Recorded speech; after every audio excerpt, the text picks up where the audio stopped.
Olá, Kins. Quero falar com você sobre abuso. Nós estamos vivendo aí no módulo harmônico, nós estamos passando pelos 4 primeiros selos que são considerados abusivos e abusados pela mítica da lei do tempo. São os selos 3, 4, 5 e 6. Esses selos trazem sérias reflexões sobre as diferentes formas de abuso que nós vivemos no dia a dia. Existem muitas formas de abuso. Físico-sexual, psicológico-emocional, moral, financeiro, enfim, tem muitas classificações. Porém, quando a gente pensa em abuso, a gente sempre considera os atos de abuso. E antes de qualquer atitude abusiva ser manifestada, o abuso é primeiro uma ideia, uma crença, uma convicção. A convicção de que eu posso sim impor a minha vontade a qualquer outra pessoa, eu posso ter abusos contra pessoas, ou contra mim mesmo, contra o meu corpo, eu posso abusar de diferentes coisas, ou de pessoas, ou de situações, e até mesmo, às vezes, a falta de atitude ou o silêncio também são formas de cometer abuso. É sempre quando eu tenho uma vontade e eu imponho ela, ou faço alguma atitude que faça com que essa vontade seja realizada a custo de alguma coisa ou de alguém, né? Geralmente a gente vê na sociedade pessoas sendo lesadas por abusos de outras. Pessoas abusivas, narcisistas, enfim, psicopatas, enfim, tem muitos tipos. E a gente vê isso em todas as áreas da sociedade, o abuso pode estar presente. O que é, afinal de contas, então, um abuso, né? Essa imposição da vontade, ela é uma deturpação da ideia de poder. Então não tem como falar de abuso sem falar de poder e as relações de poder que a gente tem. O poder é algo que, por mais que a gente diga, eu não tenho interesse em poder, o poder faz parte da condição humana, né? Estar vivo, ter essa liberdade de ir e vir, ou de nos mover, né? Essa autonomia que a gente herdou pelo próprio processo evolutivo, biológico, ele implica em experiências de poder. E esse poder é o que a gente mais trabalha socialmente e historicamente. Até a própria construção, a própria efetivação da sociedade é baseada em poder, delegação de poder, violação de poder e outras consequências disso. Para existir sociedade, precisa ter uma relação de poder estabelecida e ela precisa ser concordada por todos, mesmo que não verbalmente. Ou seja, se todo mundo pudesse fazer tudo o que queria, a gente seria, né, não seríamos civilizados, seria um caos. Isso é a defesa da sociedade, né? Nós vamos nos civilizar, nós vamos nos tornar civis, societários, para que o caos não impere e que a gente possa ter um mínimo de organização. Bonitinho. Mas na prática, isso vai colocar ideias subsequentes na nossa mente, lá no cantinho onde a gente não analisa, e que isso depois vai se manifestar nos abusos pessoais. Ou seja, abuso faz parte da essência da sociedade, porque é sempre a imposição da vontade, independente se ela é para um ou para o coletivo. As leis, por exemplo, são imposições de vontades, entre aspas, coletivas, para que todos obedeçam, ou seja, tem muita vontade sendo cerceada, né? Se você está com raiva e quer matar alguém, não pode, né? Obviamente, porque existem leis para isso, então há um cerceamento da vontade. Então existem algumas imposições de vontade que a gente considera benéficos e tem muitas outras que a gente discorda totalmente, né? Como, por exemplo, abusos de impostos e coisas desse tipo. Bom, e vai muito além. A própria construção cultural é uma imposição não verbal, ou seja, muitas vezes nós somos abusados sem que ninguém faça nada diretamente. É o que o pessoal chama de problemas estruturais da nossa cultura. E aí pode entrar questões como racismo, homofobia, misoginia e tantos outros problemas sociais coletivos. Mas independente disso, a ideia é que a sociedade, a forma como a gente vê, como a gente entende o que é ordem e o que é organização e o que é justiça, ela tem dentro dela a manipulação da vontade ou a manipulação do poder. E sem que nós percebamos, pelo menos não tanto no dia a dia, nós trazemos esses conceitos para a nossa experiência individual. Geralmente, quando falamos em abuso, em pessoas abusadoras, pessoas abusadas, a gente pensa numa relação de indivíduos, de um para um, né? Ou de um chefe com o funcionário, do marido contra a mulher ou a ex-mulher, né? A esposa, enfim. Mas isso só acontece porque a gente incorpora diferentes crenças sobre o que é o poder, sobre o que eu posso ou não posso fazer em determinado sistema, em determinadas condições. Sobretudo, é o meu direito, não civil, mas o meu direito existencial de exercer poder. O abuso acontece quando, ao impor a minha vontade, eu deturpo o poder natural, o poder que seria, vamos dizer, espiritual, no sentido de uma essência da nossa biologia. Portanto, o abuso é uma imposição de vontade resultante de uma deturpação da nossa ideia de poder. Então, o abuso, antes de ser uma atitude, ele é uma crença, e essa crença é uma crença deturpada sobre o nosso poder pessoal, o nosso poder mais íntimo. O que é o poder, então, afinal de contas? O poder é a nossa capacidade natural, intrínseca humana, nosso poder espiritual, podemos até dizer assim, de transmutar um estado em outro. Para que eu transmute isso, eu uso de todas as minhas faculdades físicas, intelectuais, mentais, instintivas, etc., observando também os recursos que tenho à disposição para fazer uma alteração do espaço, a fim de que isso sacie a minha vontade, e a minha vontade é sempre baseada na ideia de prazer. Não é nem de sobrevivência, é de prazer. Antes da sobrevivência, a gente tem um estado de busca de prazer. E a sobrevivência para alcançar estados de prazer diferenciados.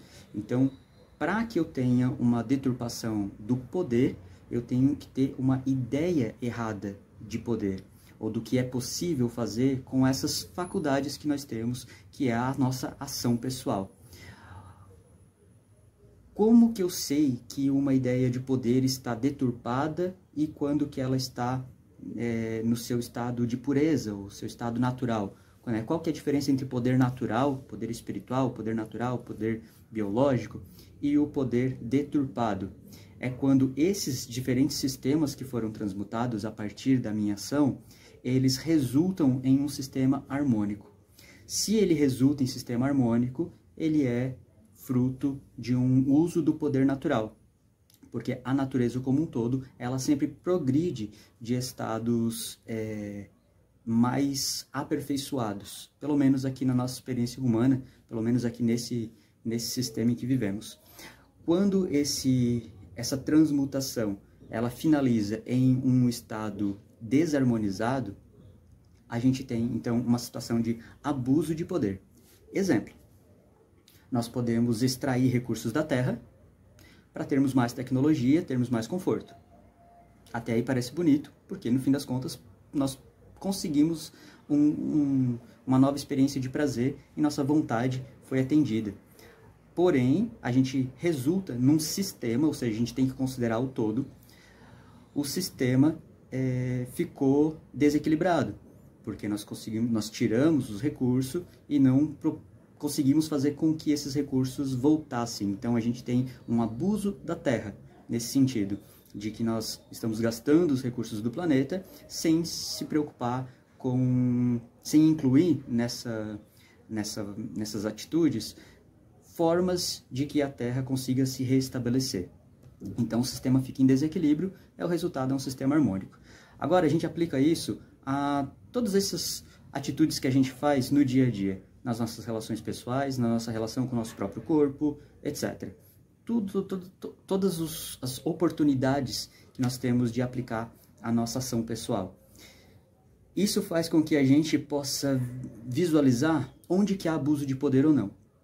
Vou trazer para um exemplo bem mais doméstico, limpar a casa, por exemplo. Eu tenho muita preguiça de limpar a casa, por exemplo. É uma coisa minha, indivíduo, do meu psicológico. Beleza. O que eu poderia fazer?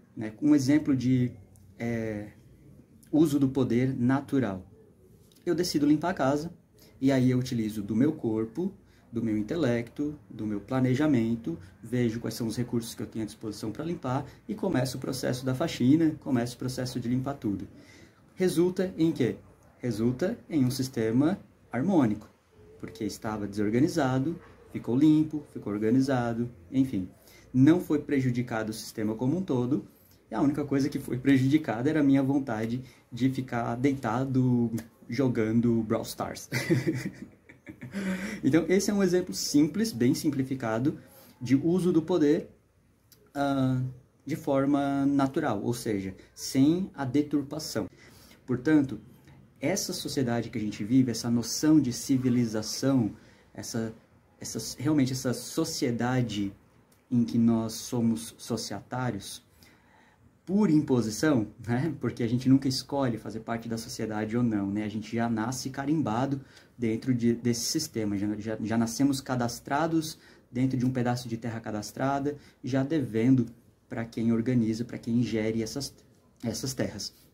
Então, não tem muita escolha aqui, né? A nossa vontade ela já é cerceada a partir do momento que a gente nasce e não tem para onde fugir, né? Todo o nosso planeta está delineado, delimitado por governos, por leis e etc. Então não tem nenhum cantinho aí, ou se tem, é um canto muito insustentável para se viver. O maior trunfo dessa sociedade, para ela funcionar, é fazer com que cada um dos seus societários se entenda como tendo uma identidade, ou seja, que se entenda como um sistema autônomo e independente dos outros. Na verdade, a gente sabe que a gente depende sempre de todo mundo, mas a gente tem também uma ideia deturpada de autonomia na questão da identidade, no quem sou eu, né? Toda a nossa filosofia, ela parte disso, dessa pergunta básica, quem sou eu? Então, esse eu, essa ideia separatista do todo, cria em nós uma espécie de vírus, um vírus que é também uma crença vírus, que é o eu, que é a identidade, que é o ego, que é todo o conjunto de características que faz com que a gente acredite ser uma espécie de personagem nesse cenário caótico que é a natureza, o universo, a existência. Então a gente se entende como um ser limitado dentro de um espaço muito grande, com muitos riscos e também com muitas oportunidades. Essa crença faz com que nós causemos tilt dentro da harmonia da natureza. Por quê? Porque ela vai contra a própria programação, que é a programação da totalidade. Então, o universo inteiro, independente do que ele seja, ele funciona de forma integral, né? Nada pode ser separado definitivamente nele. Então, a nossa ideia de que nós somos separados disso também vai causar esse desequilíbrio no sistema.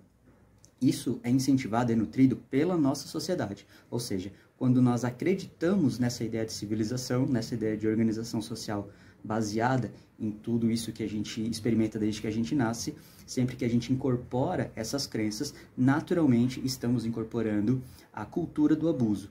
E isso nos gera uma deturpação de toda a nossa ação coletiva, seja para com o planeta, seja para com nós mesmos, seja para com a nossa ideia de espiritualidade, de propósito, ou não, né? Ou isso a nível mais prático do dia a dia, de trabalho, de direitos, de deveres, etc. Em outras palavras, o ego é um mecanismo da própria sociedade, do próprio sistema artificial de existência, de ação nesse planeta, para que nós não saiamos desse sistema.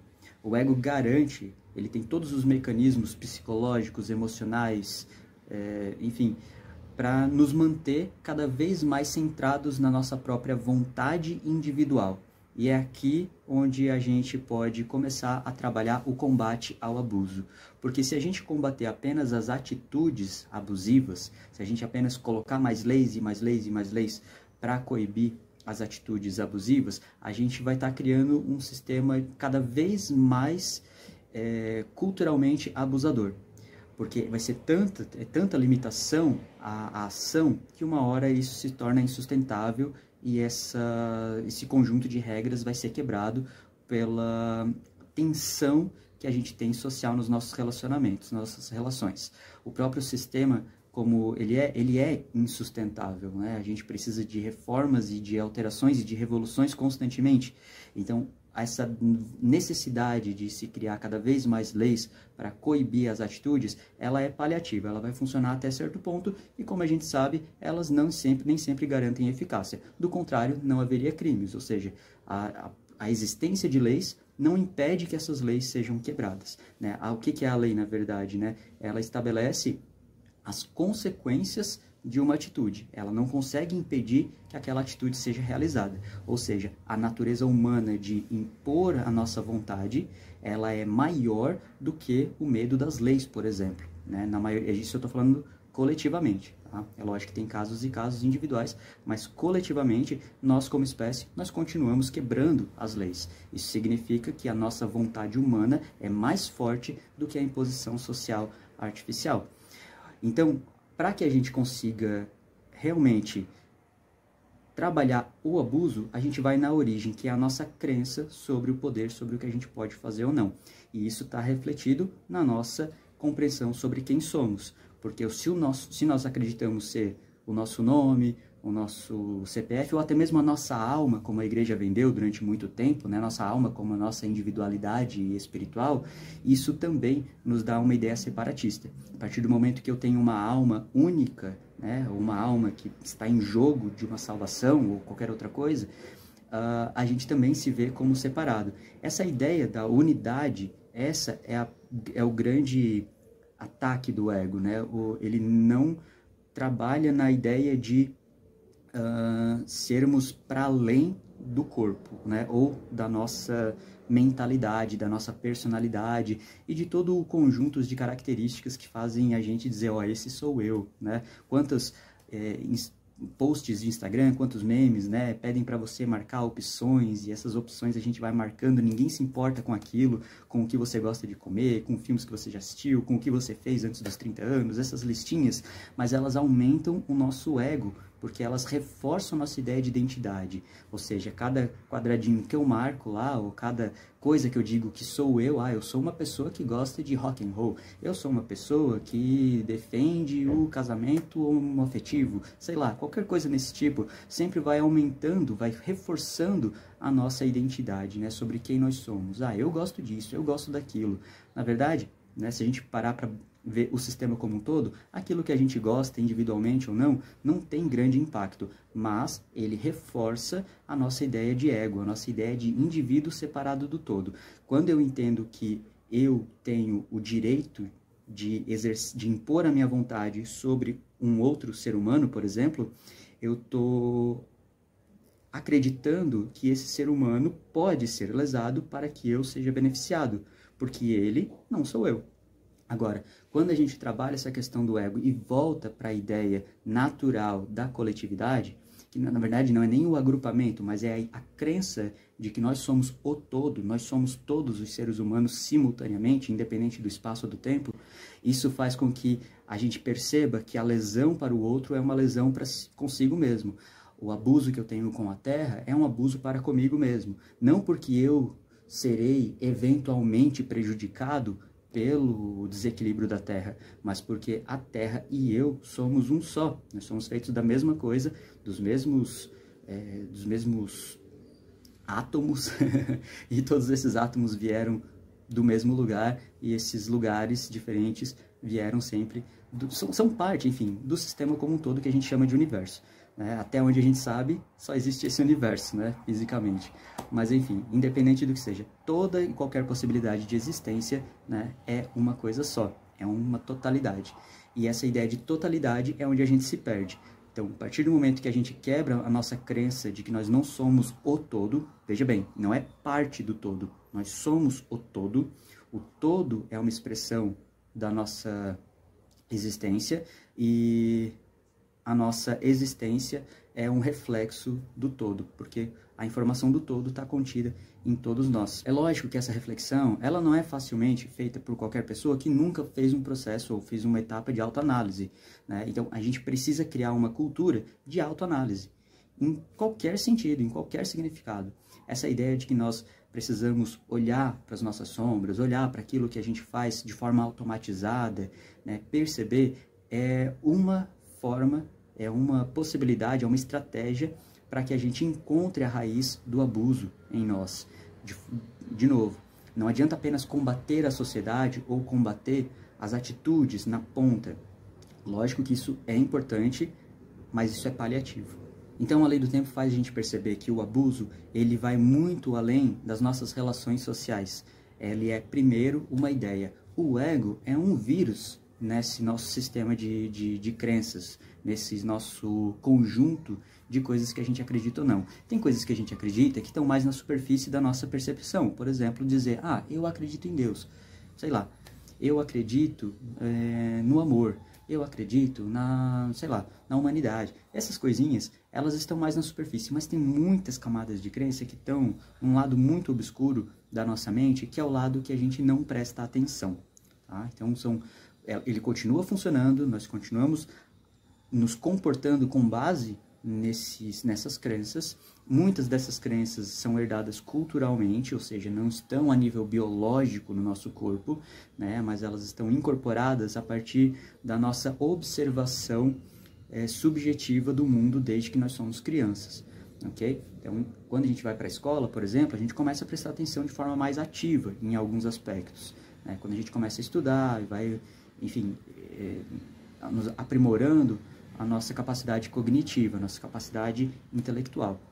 Porém, muito mais coisa fica ainda no nível subconsciente. E às vezes a gente precisa parar, olhar para isso.